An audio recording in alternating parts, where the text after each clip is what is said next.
Folks, we ended today's lecture with the ignominy of you guys not remembering 3630, which is known as the Mason-Dixon line, above which there would be free territory, below which would be slave, of course, except for Missouri, whose boundary is 3630. Now, the second coordinate that we have to know is 5440. And that's essentially what James K. Polk said. He said, we demand all of Oregon, all the way up to this 5440 line, which is way up north near Alaska, which at the time was controlled by Russia. And it was basically saying, British, get out. Now, it's important to recognize that one of the first acts that Polk is going to take once he becomes president is to deal with that. And we'll see that in just a second. But again, Mr. Manifest Destiny is saying, I want Texas, I want Oregon, I want California. Basically, we need to be sea to shining sea. Now, in the election of 1844, after he promoted his 4-point plan, which is really 5 points, he beats Henry Clay. Henry Clay runs once, twice, thrice. Now, technically speaking, Henry Clay also ran in 1824 as part of the corrupt bargain deal, but he wasn't the candidate back then. So Henry Clay, the great compromiser of 1820 fame, Missouri Compromise of 1833, Compromise Tariff, and then later the Compromise of 1850. The dude just can't win the presidency. So if you look overall, it's a somewhat close election, but in the Electoral College, it is not really that close at all. So we now are going to have, again, a Democratic president. And you say, well, did we have a Democratic president before? Well, it was weird because William Henry Harrison was a Whig. And again, I told you, if you're a Whig, then you are a military general, as William Henry Harrison was during the War of 1812. And then you die early, as he did, leaving the presidency to this man, John Tyler, who was known as his accidency. The reason was he wasn't, ever thought to be presidential material. He was only sort of put on the 1840 Whig ticket to try to bring in some of the sort of former Democrats, because he was himself a former Democrat. And because he was a former Democrat, the Whigs didn't really trust him. But because he'd left the Democrats didn't trust him. So he literally was a man without a party. And he was the president for almost 4 years because William Henry Harrison died after 6 weeks. So the dude didn't do much. And I like to say the man without a party threw himself a pity party. And so in the end, the only thing that he actually contributes is he looks at what just happened, where James K. Polk beat Henry Clay, and James K. Polk said, I want Texas. And he's like, fine. After almost 10 years, I'll give you Texas. So he did something called a joint resolution to get Texas in there. So John Tyler, not known for anything, he's the one that officially brings Texas in after Polk has won the presidency, but before Polk has taken over. Now, super weird fact about John Tyler. John Tyler has one living grandchild. Again, John Tyler left the presidency in 1845. He has a grandchild that is still alive. He had two until about a month ago when one died. He had kids super, super late, and his kid had kids super, super late. And that's how you basically cover 170 years like that. Okay. Now, this marriage with John Tyler, officiating the ceremony between the Lone Star, Texas, and Columbia, certainly pleased the Southerners who wanted, Texas to be annexed, and certainly displeased the Northeasterners who didn't want it. But Mexico was also pissed. And you're like, well, what does Mexico have to be pissed about? They haven't been part of Mexico for 10 years. Well, Mexico still sort of had its eyes on taking Texas back over.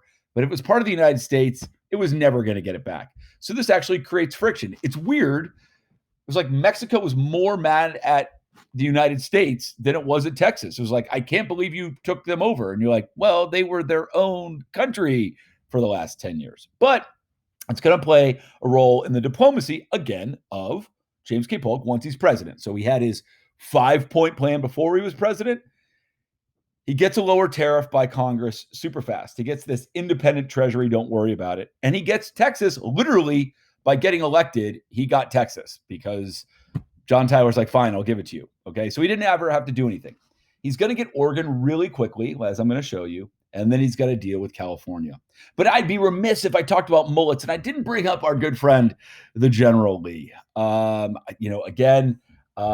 Charlie has an amazing mullet. And I I can't believe I didn't mention it earlier when I was talking about the great mullets of recent vintage. Okay. So let's go back to Oregon. Remember, it was 54-40 or fight. And basically, the fight said, you know what? We'll fight Britain over it. But ultimately, they didn't get 54-40 all the way up to Alaska. And they didn't fight either. So Polk looked at the situation once he became president. He's like, you know what? It's not worth fighting with Britain over. Like, of all the things, let's not fight. Let's agree at the 49th parallel, which is the current U.S.-Canada border. So again, 3630, Missouri line, 5440, the line that Polk said he wanted, the 49th parallel, what he accepted. So now he's got Texas, part of Oregon, not all of it, the independent treasury, which I told you don't need to know about, and the lower tariff. So all we've got now is California. And again, of the parts of his plan, California is truly the crown jewel because it's going to be this final piece of this sea to shining sea. But Mexico, pissed off at the United States over the annexation of Texas, breaks off diplomatic ties with the United States. It's like, we will not talk to you. Now, this is a problem because the United States wanted to negotiate a deal to buy California from Mexico. So they were going to sort of pull what we saw with the Louisiana Purchase and say, like, listen, we'll buy it. We're not going to fight a war to get it. Like, we're going to later see. Well, I wouldn't go to that. There's like, let's just buy it. Let's just straight up, we're going to offer to buy it. But Mexico, sort of like happened in the XYZ affair, is like, you know what? We're not even going to meet with your guy. So how about that? Like, you can send him to Mexico City. We're not going to meet with him. So Polk's like, well, how am I going to get California? This is part of my plan. Like, this is the linchpin of my plan. So how about a war? You're like, really? A war against Mexico to get California? So keep this in mind. And students always forget this, and it's really problematic. Polk wanted California. So a war gets started in or near Texas. We're going to discuss that. And the war is mainly fought in Mexico. And again, as I said in class today, the whole point of getting California was to get closer to Asia. But something you have to remember is the Mexican-American War, while it starts in or near Texas, is not about Texas. Texas is already part of the United States. Again, the annexation happened before Polk ever became president. So here is your how to manufacture a war to have a legal justification to acquire California in just 6 easy steps. So first, Polk's like, well, I'm going to offer to buy California, but his emissary, John Slidell, got refused. Okay, next step. I'll just send troops to a disputed area, basically this area that Mexico said was Mexico and the United States said was United States, and I'll send my troops down there, and I'll hope to get shot at to start a war. Then you wait a month, and you're like, oh my gosh, can't we just get shot at? Nothing's happening. And then finally you get ambushed by Mexican soldiers, and you celebrate. Yes!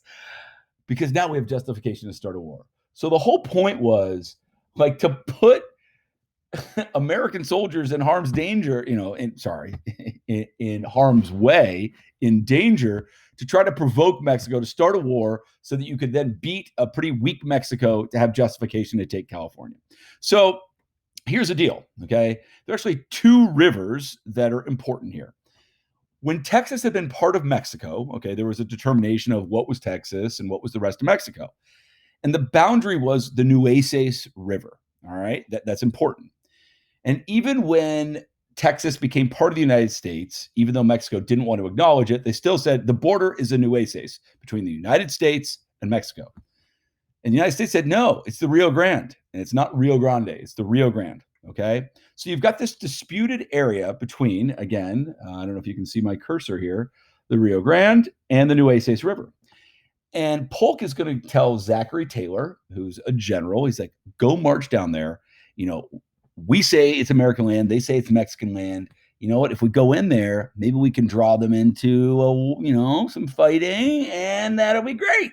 And again, like I said, it took a month, but finally the shots were fired by the Mexicans at the United States. Of course, Mexico said, A, we didn't do it first, but again, it's whatever story gets out there. And B, Mexico said, listen, you came onto our land. So what real reason do you have to fight a war when you came onto our land to begin with? But here's James K. Polk's war message. So again, we had the American Revolution back in 1776. We had the War of 1812 and 1812. And here we find ourselves with the Mexican-American War, a war that people forget even more than the War of 1812. The cup of forbearance has been exhausted even before the recent information from the frontier of the Del Norte. But now, after reiterated menaces, Mexico has passed the boundary of the United States, has invaded our territory, and shed American blood upon American soil. And that's the key line. That this was America. Mexico came here. They shot first on our land. We have a reason to go to war. As war exists, notwithstanding all of our efforts to avoid it, we are called upon to fight. Oh, it's crazy. Like, really, all of our efforts to avoid it? No. You literally put people in harm's way to try to get shot at. But it doesn't matter because the message is out there. Mexico shot first on American soil. Let's go to war. And so to arms, and again, propaganda, drawing people in to the military. Again, a military that was unprepared to fight, just as we are unprepared to fight in every war, from the American Revolution to the War of 1812 to the Mexican-American War to the Civil War, even in the Philippines and World War I as well. We're not prepared to fight, folks, until 1941 when we get into World War II, okay? Now, there's a ton of opposition to this war, particularly from the Northeast.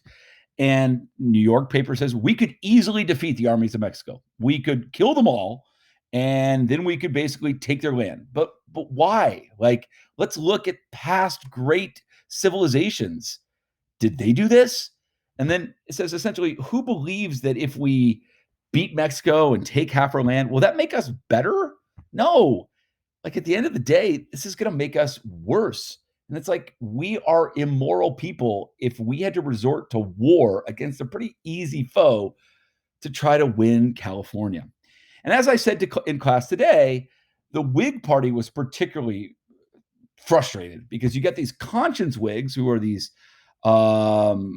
anti-slavery Whigs in the North, and then you've got your cotton Whigs who are your Southern Whigs who want slavery. And so the famous conscience Whig, Joshua Giddings, said, this is an aggressive, unholy, and unjust war. And he even went so far as, like, during the war to be like, I don't want to give weapons. Like, let's see how our soldiers do beating Mexico without weapons. And ultimately, like, that didn't happen. But that was like literally going to try to cut the knees right out from under people. He says, listen, like, we think it was actually on their soil. So in the murder of Mexicans on their soil, then we're going to steal their country. The guilt of these crimes, I don't want it. Okay. So he's literally like, why are we doing this? Blood is on our hands.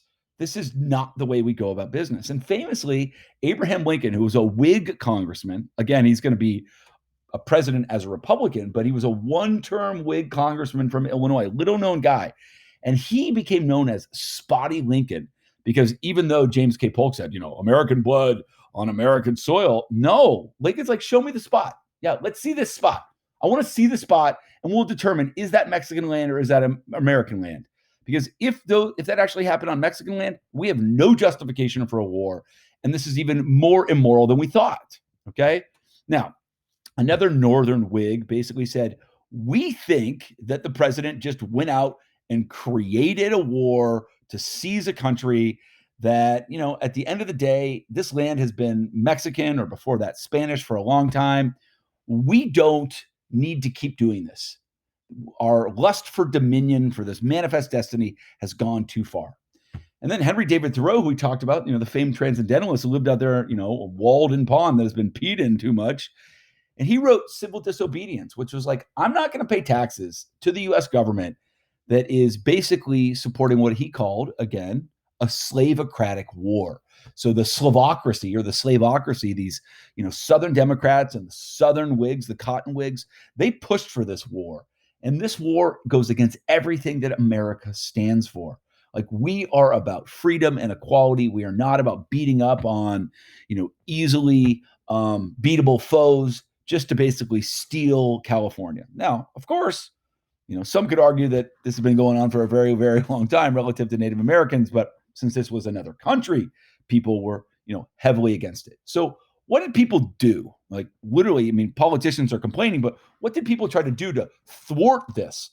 Again, if the whole goal is to get land from Mexico, it wasn't just California. In fact, It was Arizona and Nevada and New Mexico and parts of Utah and Colorado. And many Southerners actually saw this as potential slave land. So again, it's California, which wouldn't necessarily have slavery, but then you've got a bunch of other territory that could potentially have slavery. And so David Wilmot, who was a Democrat, again, not a Whig, but he was a Northern Democrat, he's like, you know what? These guys can get their war, but they're not going to get their land for slavery. So he basically said any land that comes from Mexico, which will be known as the Mexican Cession, as in the land ceded for Mexico, can't have slavery. So it's basically like, okay, you can win all the land, but don't think you're going to get slavery out of it. It was introduced a number of times during the war, 46, 47, 48. It would pass the House, which is dominated by Northerners because that's where there's more population, but it kept failing in the Senate. So just a sign here that, there's major division even in Congress over all of this, and they can't reconcile. They can't really find any sort of compromise. Keep thinking about that, folks, as we think about those, quadrennium or biennia that lead most of the country coming apart. Now, in the end, the United States beats Mexico rather easily. It shouldn't have even taken as long as it did because Mexico was not a strong foe. Now, many years ago in our first year of FAMSTED, before it was even called FAMSTED, I just said something like the Treaty of Guadalupe-Hidalgo. And this girl just in the back goes, that's a cool name. Like sort of out of nowhere. She wasn't a particularly talkative person. And so ever since then, we always have to say Treaty of Guadalupe-Hidalgo. Cool name. And literally, when I say it, the whole class in unison to say cool name. And believe me, it's come up in cake races and trivia nights. It's very, very important to say cool name. And so this happens in 1848, a key year, not just in world history over what's going on in Europe, but certainly Seneca Falls in 1848 and the Mexican Cession. So all of a sudden, you've got a ton more land coming into the United States. So technically speaking, Mexico finally is like, okay, Texas is yours, which is bizarre because Texas had been its own country for basically a decade and had now been annexed by the United States for 3 years. But you're also going to get California and what's known as New Mexico, which, as I mentioned, present day areas of Colorado, Utah, Arizona, New Mexico, and Nevada. Ultimately, the United States is going to give Mexico some money. It's not like a straight up payment, but they end up giving them about $18 million. So if you think $18 million for all of this land, what was like $15 million for all of the Louisiana purchase, just a tremendous amount of land for not that much money, albeit separated by 45 years. So it's really important to understand just like what this new land is all about. And, there are certainly many people that were critical, not just of the war, but of its aftermath. And so here you have the Mexican eagle before and after the war. And the argument here is, yeah, you didn't take all of Mexico, which some people wanted to do. Other people are like, whoa, come on, listen. Our goal is not to completely conquer Mexico. But in the end, by taking California and this, New Mexico territory, Mexico didn't have much left. And it, again, people who were very, very critical of this was, a proud country, and we just went in and basically stole from them. So if you look at the ultimate results of the Mexican-American War, it didn't last that long, but it did cost a ton of money, and you'd have over 10,000 Americans die, mostly from disease. We'll see that the same with the Spanish-American War in the late 1800s. You have a bunch of territory that is brought into the United States, not counting California, but looking like, could this be slavery or not? You've got the potential of anytime you bring in territory of upsetting this balance between the North and the South in the Senate. It is going to create two popular Whigs who ran for president. You're going to have Zachary Taylor, the man who actually went down there and got shot at. He's actually going to become president of the United States, and because he's a Whig, he's going to die. Okay. There's going to be a ton of military experience that is then 13 years after the fact, between 1848 and 1861, you're going to have people that have valuable experience that they're going to use in the Civil War. We had the West Point, which is where the Army is, and Annapolis, which is where the Navy is. And both these academies really were validated because we beat Mexico which again was not a great foe. But again, I guess winning a war is winning a war. And it does cause, the British and other countries around the world to be like, whoa, you see what America did? Now they've, won a war against Mexico. They tied against the British and they beat the British. But in the end, it's really going to sour U.S. Latin American relations. I mean, again, it looked like bullying somebody to get some land. And again, you've got Mexico right on the border and you're trying to keep that relationship positive, but this certainly didn't do much for that. Okay. So as we head into sort of this next chapter, we have to think about what does it mean to have this Mexican Cession? And if you look at this map, you certainly had the United States 1783 Treaty of Paris, and then you've got the Louisiana Purchase in 1803, and you've got this Florida land purchase called the Adams-Onis Treaty. Again, John Quincy Adams, Secretary of State for James Monroe. Then you've got Texas annexed, John Tyler. Then you've got James K. Polk agreeing with Britain over Oregon just to take it at the 49th parallel. Then you get the Mexican Cession in 1848. And one little last piece that we'll talk about in a little bit called the Gadsden Purchase down here is the last piece. But what's going to happen with this Mexican Cession? Like, what's going to happen relative to slavery in these territories? And so what happens is there's a party that emerges known as the Free Soil Party.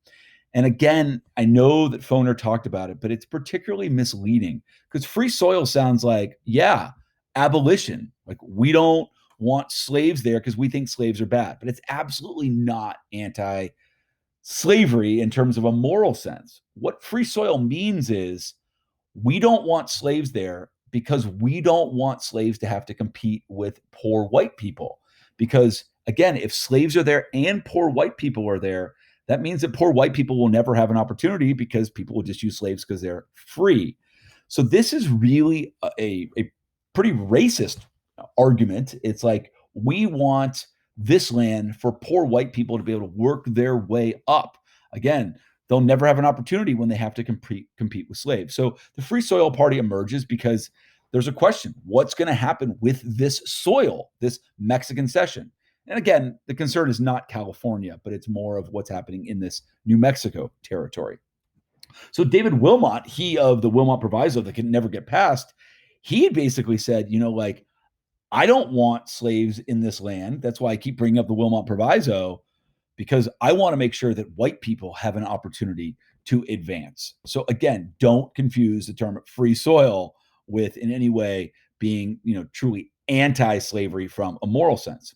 So you've got the Treaty of Guadalupe-Hidalgo, cool name, which led to the Mexican Cession, which of course led to the status of slavery, which I'm talking about. So, Wilmot Proviso doesn't pass.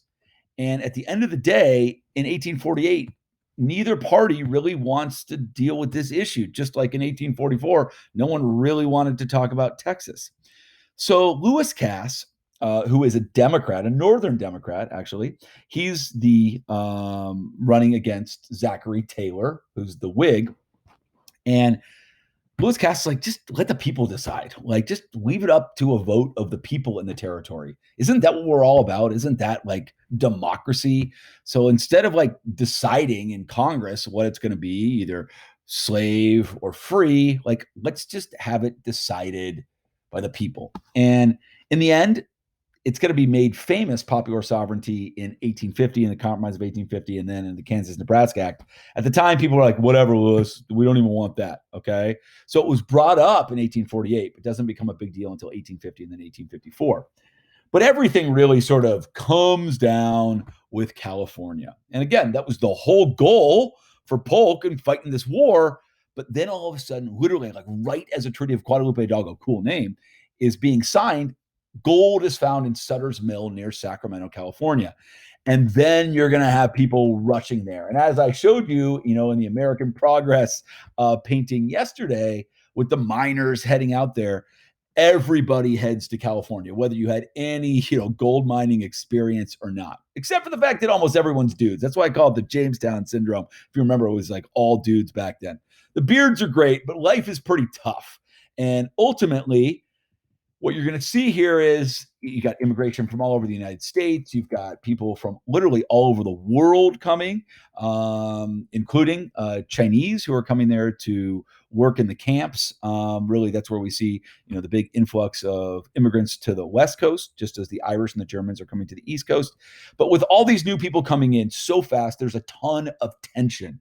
And it's actually this tension that causes people to say, like, well, we got to bring some organization. We got to bring some law and order here. And the way you bring law and order is by applying for statehood. And so that's what's actually going to bring all of this together, leading to the Compromise of 1850, which I will lecture on in another lecture. All right. Thank you, guys.